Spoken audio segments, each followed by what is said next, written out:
अर्को एङ्गलबाट हेर्ने हो भने पल शाह जस्तो नाम कमाएको कलाकारसँग विवाह गर्न कसले चाहँदैन, उसँग जोडिन को चाहँदैन हैन।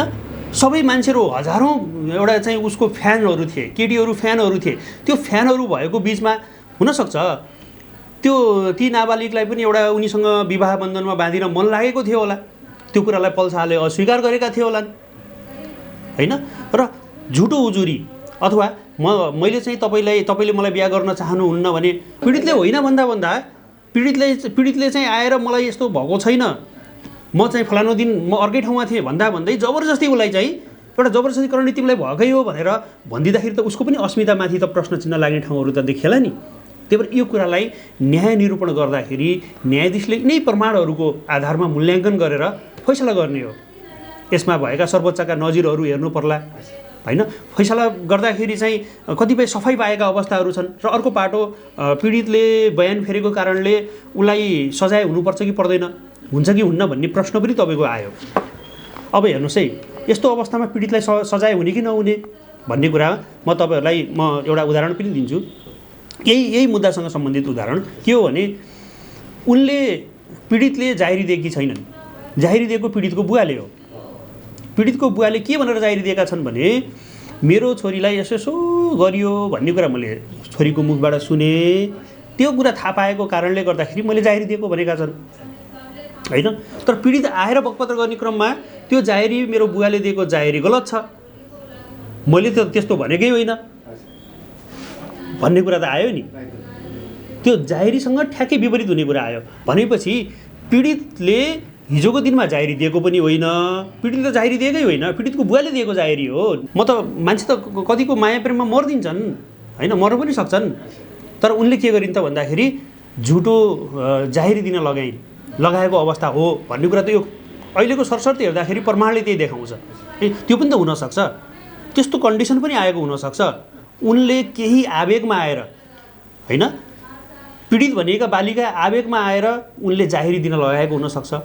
एउटा नाबालकले झुट पनि त बोल्न सक्छ नि। नत्र भने जाहेरी दिएर जाहेरीकै आधारमा यदि बकपत्र नगराइकन जाहेरीकै आधारमा त्यही फैसला गरेर 14 वर्ष पल शाहलाई कारागारमा पठाइदिएको भए पनि त हुन्थ्यो नि।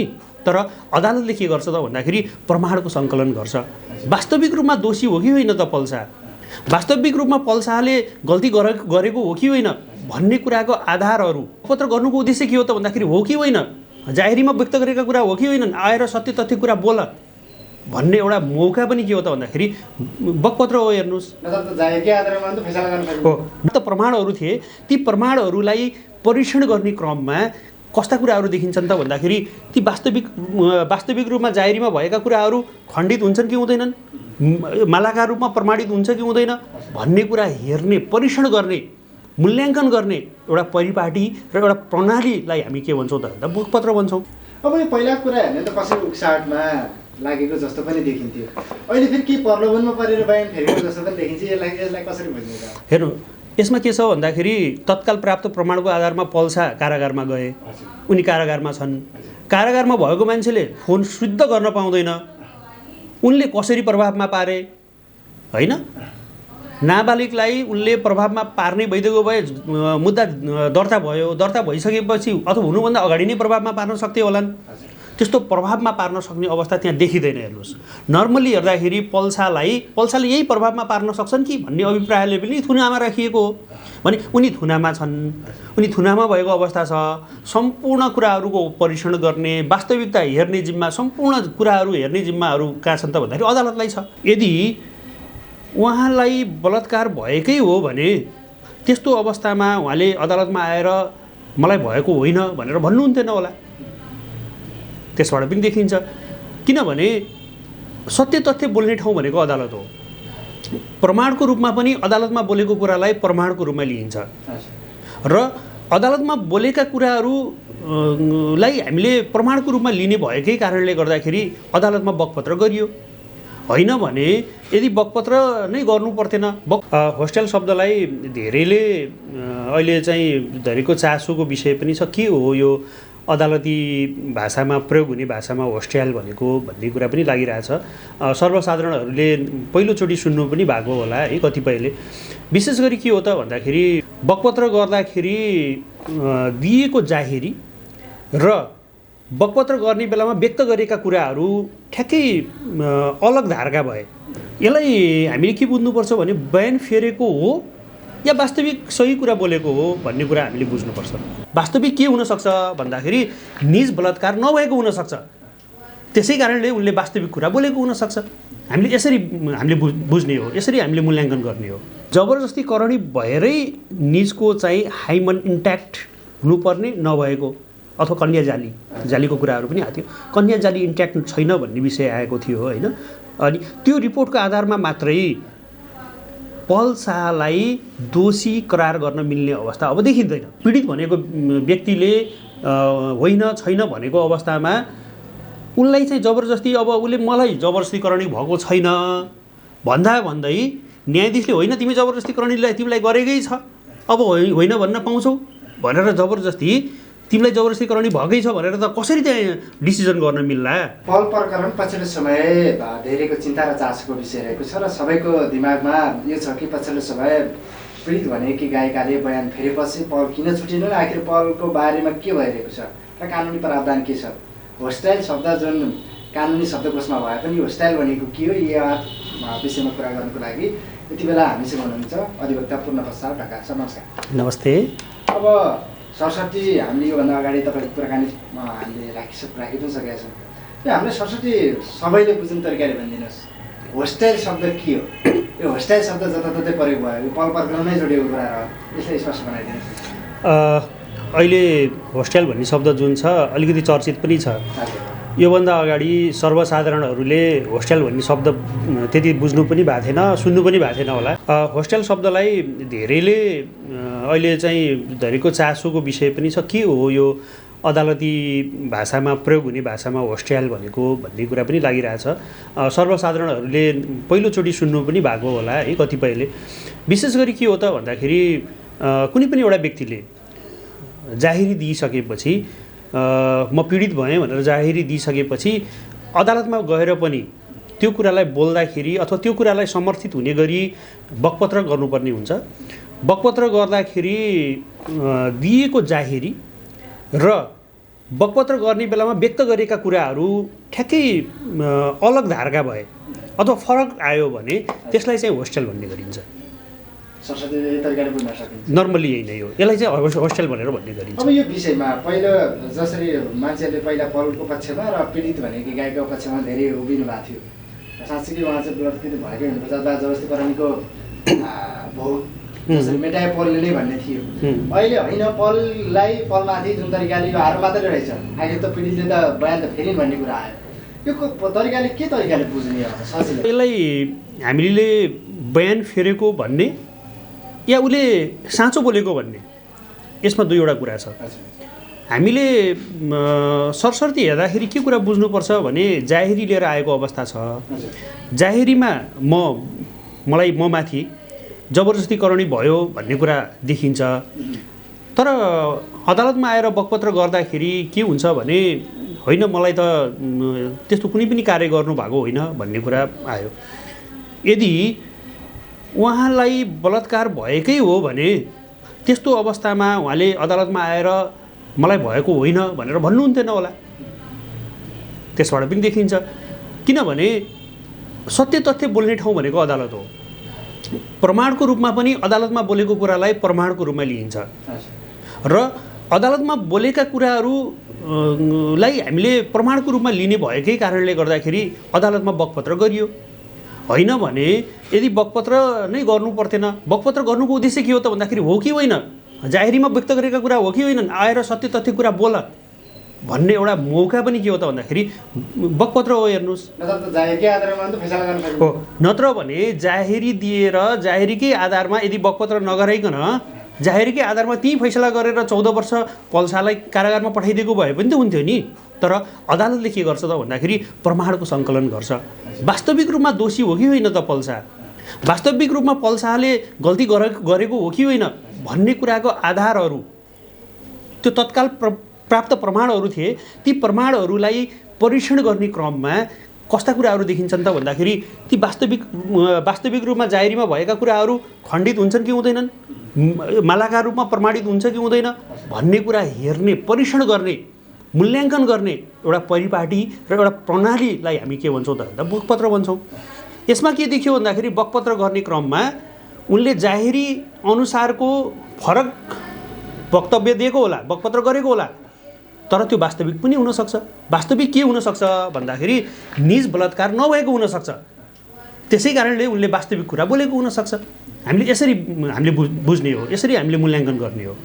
तर एङ्गलको आधारमा हेर्ने हो भने त वास्तविक पीडित हुन थिइन् भने यति ठुलो नाम कमाएको नायकमाथि उनले आरोप नलगाउन पनि त सक्थिन् भन्ने छ नि त एउटा एङ्गल फेरि हेर्ने हो भने, होइन र? यस्तो हुन्छ, हेर्नुहोस् के हुन्छ भन्दाखेरि हामीले त्यो एङ्गलबाट पनि हेर्न सक्यौँ। अर्को एङ्गलबाट हेर्ने हो भने पल शाह जस्तो नाम कमाएको कलाकारसँग विवाह गर्न कसले चाहँदैन, उसँग जोडिन को चाहँदैन, होइन? सबै मान्छेहरू हजारौँ एउटा चाहिँ उसको फ्यानहरू थिए, केटीहरू फ्यानहरू थिए। त्यो फ्यानहरू भएको बिचमा हुनसक्छ ती नाबालिगलाई पनि एउटा उनीसँग विवाह बन्धनमा बाँधिन मन लागेको थियो होला, त्यो कुरालाई पल शाहले अस्वीकार गरेका थिए होलान्, होइन? र झुटो उजुरी अथवा मैले चाहिँ तपाईँले मलाई बिहा गर्न चाहनुहुन्न भने म त मान्छे त कतिको माया प्रेममा मर्दिन्छन्, होइन? मर्न पनि सक्छन्। तर उनले के गरिन् त भन्दाखेरि झुटो जाहेरी दिन लगाएको अवस्था हो भन्ने कुरा त यो अहिलेको सरसर्ती हेर्दाखेरि प्रमाणले त्यही देखाउँछ। त्यो पनि त हुनसक्छ, त्यस्तो कन्डिसन पनि आएको हुनसक्छ। उनले केही आवेगमा आएर, होइन, पीडित भनिएका बालिका आवेगमा आएर उनले जाहेरी दिन लगाएको हुनसक्छ। एउटा नाबालकले झुट पनि त बोल्न सक्छ नि। अब यो पहिलाको कुरा हेर्ने त कसैको उक्साहटमा लागेको जस्तो पनि देखिन्थ्यो, अहिले फेरि के प्रलोभनमा परेर बयान फेरेको जस्तो पनि देखिन्छ। यसलाई कसरी बुझ्ने त? हेर्नु, यसमा के छ भन्दाखेरि तत्काल प्राप्त प्रमाणको आधारमा पल शाह कारागारमा गए, उनी कारागारमा छन्। कारागारमा भएको मान्छेले फोन शुद्ध गर्न पाउँदैन, उनले कसरी प्रभावमा पारे, होइन? नाबालिगलाई उनले प्रभावमा पार्ने भइदिएको भए मुद्दा दर्ता भयो, दर्ता भइसकेपछि अथवा हुनुभन्दा अगाडि नै प्रभावमा पार्न सक्थे होलान्। त्यस्तो प्रभावमा पार्न सक्ने अवस्था त्यहाँ देखिँदैन। हेर्नुहोस्, नर्मली हेर्दाखेरि पल शाहले यही प्रभावमा पार्न सक्छन् कि भन्ने अभिप्रायले पनि थुनामा राखिएको हो। भने उनी थुनामा छन्, उनी थुनामा भएको अवस्था छ। सम्पूर्ण कुराहरूको परीक्षण गर्ने, वास्तविकता हेर्ने जिम्मा, सम्पूर्ण कुराहरू हेर्ने जिम्माहरू कहाँ छन् त भन्दाखेरि अदालतलाई छ। भने यस्तो अवस्थामा थुनामा एउटा बन्द भएको व्यक्तिले कसरी प्रभावमा पार्न सक्ने त अवस्थै रहँदैन। तर अब यो स्वास्थ्य परीक्षणको कुरा थियो, हरेक कुराहरू बाहिर आएको थियो, प्रमाणको कुरा तपाईँले गरिरहँदा यो अब कानुनी हिसाबले कतिसम्म बाहिर दिन मिल्ने र कतिसम्म नदिने भन्ने कुरा पनि आफ्नो ठाउँमा रहला। तर बाहिर आएको कुरालाई हेर्ने पनि त प्रमाणको आधारमा स्वास्थ्य परीक्षण अन्य प्रमाणहरू पनि थुप्रै जुटिसकेका छन् भन्ने पनि त्यो अडियो रेकर्डको कुराहरू थियो। त्यो हिसाबले पनि त बलात्कृत भएकै भन्ने त प्रश्न थियो नि त। अब हेर्नुहोस् है, यसमा के देखिन्छ भने कुनै पनि एउटा जबरजस्ती करणीमा तीनवटा कुरा महत्त्वपूर्ण हुन्छ। एउटा जाहेरीलाई समर्थित हुने गरी गरिएको घटना विवरणका कागजहरू, बकपत्रहरू, होइन? र बकपत्र सँगसँगै स्वास्थ्य परीक्षणको रिपोर्ट, यी तीनवटा कडीहरू हुन्छन्। जबरजस्ती करणी प्रमाणित हुनुको लागि महत्त्वपूर्ण कडी भनेका तीनवटा हुन्। यी तीनवटा कडीलाई तपाईँले मूल्याङ्कन गरेर फैसला गर्नुपर्ने हुन्छ है। अब फैसला गर्दाखेरि यी तीनवटा कडीहरूमध्ये जाहेरी दरखास्त बमोजिमको त बकपत्रै भएन, होइन? बकपत्रै भएन। घटना विवरण गर्ने व्यक्तिहरूले पनि जाहेरीसँग समर्थित हुने गरी घटना विवरणको कागज गरेकै अवस्था छैन। अब दुईवटा कडी त फेल भइसके अहिलेसम्मको अवस्थालाई हेर्ने हो भने। अब एउटा कडी भनेको के हो त भन्दाखेरि स्वास्थ्य परीक्षणको रिपोर्ट। अब स्वास्थ्य परीक्षणको रिपोर्टमा पनि जबरजस्ती करणी भएरै निजको चाहिँ हाइमन इन्ट्याक्ट हुनुपर्ने नभएको अथवा कन्या जालीको कुराहरू पनि आएको थियो। कन्या जाली इन्ट्याक्ट छैन भन्ने विषय आएको थियो, होइन? अनि त्यो रिपोर्टको आधारमा मात्रै पल शाहलाई दोषी करार गर्न मिल्ने अवस्था अब देखिँदैन। किनभने स्वास्थ्य परीक्षण रिपोर्टलाई हेर्ने हो भने निजको कन्या जाली च्यातिएको विषय त अन्य धेरै कुराले पनि च्यातिएको हुनसक्छ। किनभने एक नम्बर साइकल चलाउँदा, फुटबल खेल्दा, गेमहरू खेल्दाखेरि, होइन, त्यो च्यातिएको हुनसक्छ। त्यो कुरालाई लिएर यो पल्साले नै यसो गरेका हुन् भनेर अनुमान गर्न मिल्ने विषय पनि होइन।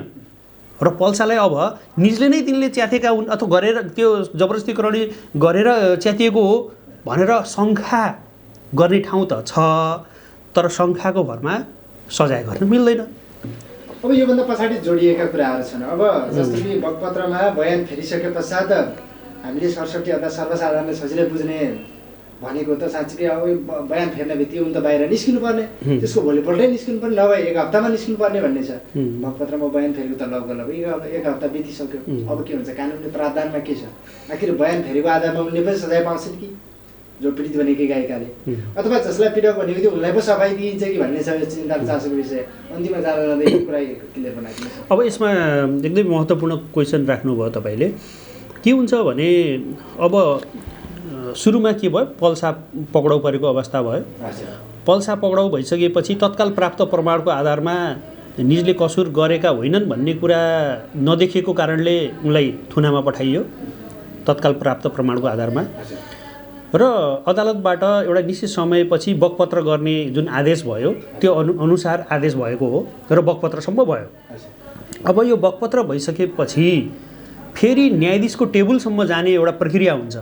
त्यो प्रणालीलाई हामीले मान्नुपर्छ। त्यो प्रणाली भनेको पेशी, त्यो पेशीको एउटा डेट फिक्स गरिन्छ जहाँ फेरि यी प्रमाणहरूको आधारमा फेरि बहस हुन्छ। यो पछिल्लो समय दिएको बयानको आधारमा फेरि पनि बहस हुने भयो भन्न खोज्नु भएको हो। फेरि बहस हुन्छ। यो पछिल्लो समय दिएको बयान जो पीडित भनेका र अथवा पक्ष विपक्षको फेरि पनि जायरवाली पीडित को पक्ष र सरकारी भनौँ न सरकारी पक्ष र पल्साको तर्फबाट फेरि कानुन व्यवसायहरू बिच श्रीमानको अब त्यो बेन्चमा अदालतको त्यो बेन्चमा फेरि बहस हुन्छ। कतिपय कुराहरूमा हुन त हामीले अदालतभित्रको कुरा अथवा सम्मानित अदालतको कुरालाई बाहिर हामीले आफै आकलन गर्न त नमिल्ने, तर कतिपय अवस्थामा यो कुरालाई चाहिँ फेरि आफूले हेर्ने एङ्गल पनि भर पर्ला। तर न्यायाधीशको मोडमा पो भर पर्छ कि पीडित जो पीडक भनेका छन् अथवा जो पीडित भनेका छन् हाम्रो अफसोसमा पनि निर्णय आउँछ कि जस्तो कतिपयले आकलन गरेर चाहिँ यो यसमा हामीले के आकलन गर्न मिल्छ र? अब हेर्नुहोस् है, कतिपय अवस्थामा सर्वोच्च अदालतबाट यसरी बयान फेरेको होस्टेल भएको अवस्थामा चाहिँ सजाय भएको अवस्था पनि छ।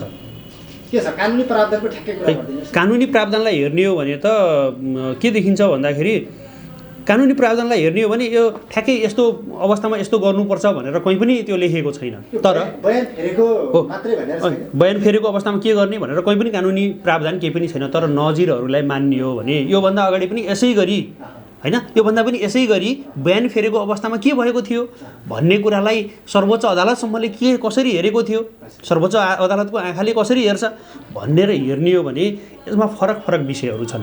यसमा 3वटा मुद्दा जति चाहिँ हेर्दाखेरि के देखिन्छ भने यसरी बयान फेरेको अवस्थामा पनि सजाय गर्नुपर्छ है भनेको छ, सजाय पनि भएको छ कतिपय अवस्थाहरूमा।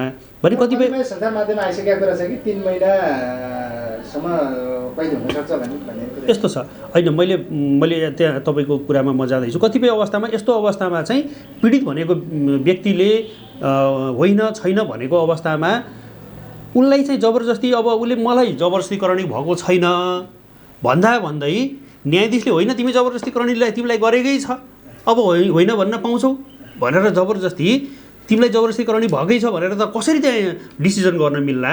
अर्को एङ्गल पनि त छ नि होइन, अर्को एङ्गल पनि छ। पीडितले होइन भन्दा पीडितले चाहिँ आएर मलाई यस्तो भएको छैन, म चाहिँ फलानु दिन म अर्कै ठाउँमा थिएँ भन्दै जबरजस्ती उसलाई चाहिँ एउटा जबरजस्तीकरण तिमीलाई भएकै हो भनेर भनिदिँदाखेरि त उसको पनि अस्मितामाथि त प्रश्न चिन्ह लाग्ने ठाउँहरू त देखिएला नि। त्यही भएर यो कुरालाई न्याय निरूपण गर्दाखेरि न्यायाधीशले नै प्रमाणहरूको आधारमा मूल्याङ्कन गरेर फैसला गर्ने हो। यसमा भएका सर्वोच्चका नजिरहरू हेर्नु पर्ला होइन। फैसला गर्दाखेरि चाहिँ कतिपय सफाइ पाएका अवस्थाहरू छन् र अर्को पाटो पीडितले बयान फेरेको कारणले उसलाई सजाय हुनुपर्छ कि पर्दैन, हुन्छ कि हुन्न भन्ने प्रश्न पनि तपाईँको आयो। अब हेर्नुहोस् है, यस्तो अवस्थामा पीडितलाई सजाय हुने कि नहुने भन्ने कुरा म तपाईँहरूलाई एउटा उदाहरण पनि दिन्छु। यही मुद्दासँग सम्बन्धित उदाहरण के हो भने उनले पीडितले जाहेरी दिएकी छैनन्, जाहेरी दिएको पीडितको बुवाले हो। पीडितको बुवाले के भनेर जाहेरी दिएका छन् भने मेरो छोरीलाई यसो गरियो भन्ने कुरा मैले छोरीको मुखबाट सुने, त्यो कुरा थाहा पाएको कारणले गर्दाखेरि मैले जाहेरी दिएको भनेका छन्। होइन। तर पीडित आएर बकपत्र गर्ने क्रममा त्यो जाहेरी मेरो बुवाले दिएको जाहेरी गलत छ, मैले त त्यस्तो भनेकै होइन भन्ने कुरा त आयो नि।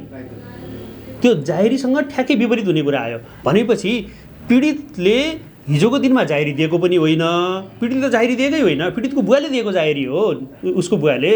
भनेपछि यस्तो अवस्थामा पीडितले आएर सत्य तथ्य भनेको छ, अदालतलाई सहयोग गरेको छ, म बलात्कृत भएको होइन है, यो गलत कुरा हो, कहीँबाट आयो, केही समयको लागि कहीँबाट आयो होला, केही एउटा अभिष्ट कुनै कुरा पुरा गर्नको लागि आयो होला, यस्तो आएकै विषयमा म त यो कुरा मान्दैन, मलाई म त एकदमै म ठिक छु, मलाई चाहिँ कसैले पनि केही गर्नुभएको छैन, उहाँ मेरो अभिभावक जस्तो व्यक्ति हो भनेर उहाँले भन्नुभएको छ नि त पीडित भनेको व्यक्तिले। त्यहाँ पीडित र जाहेरवाला फरक छन् भने यस्तो अवस्थामा पीडितलाई सजाय गर्न मिल्ने अवस्था पनि यहाँ देखिँदैन। हेर्नुहोस्, किनभने निजले त अदालतलाई सहयोग गरेको छ, कसरी सहयोग गरेको छ भने वास्तविक कुरा जे हो त्यही कुरा आएर भनेको छ, अनि उसले वास्तविक रूपमा चाहिँ हुँदै नभएको कुरालाई हो भनेको अवस्थामा चाहिँ सजाय नहुने होइन, वास्तविक कुराहरू छर्लङ्ग पारेको अवस्थामा सजाय हुने भन्ने कुरो त कहीँ पनि त्यो छैन। हेर्नुहोस्, तर कतिपय अवस्थामा कतिपय ठाउँहरू हामीले सुनेका पनि छौँ, गलत सूचना दिएको कारणले, गलत अभियोजन गरेको कारणले जाहेरवालालाई सजाय पनि भएको छ भन्ने कुरा। त्यो कन्डिसन फरक हो। त्यो कन्डिसन कसरी फरक हो भने कुनै पनि एउटा केटा मान्छेलाई जबरजस्ती फसाउने, सहमतिमा तपाईँ यौन सम्पर्क राख्ने, पछि फसाउने उद्देश्यले अथवा उसलाई चाहिँ उसँग बार्गेनिङ गर्ने, पैसाहरू माग्ने, त्यो पैसाहरू मागेर बार्गेनिङ गरेर नपाएको अवस्थामा जाहेरी दिने, अनि पैसा लिएर होइन, पैसा लिइसकेपछि चाहिँ त्यो बदल्ने, त्यसरी चाहिँ आफ्नो चाहिँ भनौँ न बकपत्रमा बदल्ने, त्यस्ता खाले प्रवृत्ति भएका व्यक्तिहरूलाई चाहिँ सजाय गर्छ अदालतले पनि। तर यहाँ त्यस्तो त केही पनि देखिएन। अब त्यसमा पल छुट्ने बल्ल कोहुन जस्तै हो त। अब हेर्नुहोस् है, यसमा के हुन्छ, अब सरसर्ती हेर्दाखेरि के देखिन्छ त भन्दाखेरि अब पलको पक्षका वकिल साहबहरू र सरकारी वकिल पीडित बालिकाको होइन सरकारी वकिलहरूको बिचमा चाहिँ अब प्रमाणको मूल्याङ्कनसँग रिलेटेड एउटा बहस हुन्छ। त्यसमा पल छुट्नुपर्ने अब कारण के हुन् अथवा नछुट्नुपर्ने कारण के हुन् भन्ने कुराको बहस हुन्छ। त्यो दुवैतर्फको बहस सुनिसकेपछि न्यायालयले निर्णय दिने विषय हो। यसमा यही हुन्छ भनेर मैले अहिले बोल्न किन मिल्दैन भने प्रमाणको मूल्याङ्कन हेर्दाखेरि अब सबै फाइल त मैले हेरेको छैन होइन, फेरि मैले भनिराख्दाखेरि म त डिफेन्स हिसाबले मैले बोलिराख्ने हो भने के देखिन्छ, अघि मैले भनिसकेँ 3वटा कडीमध्ये 2टा कडी त फेल भइसक्यो भने सजाय गर्न मिल्ने कि नमिल्ने भन्ने कुरा त मैले भनिसकेँ। तर पनि प्रमाणको मूल्याङ्कन सर्वोच्च अदालतका नजिरहरू तिनीहरू धेरै भारी पर्छन् है, तिनीहरू धेरै भारी पर्छन् या पलले गल्ती नगरेको कुरालाई स्पष्ट रूपमा देखिन्छ, यी दुईटा कुराको मूल्याङ्कन भएर त्यसमा भर पर्ने कुरा हो। हजुर, यहाँको समय समाजका लागि थ्याङ्क यू सो मच। धेरै धेरै धन्यवाद।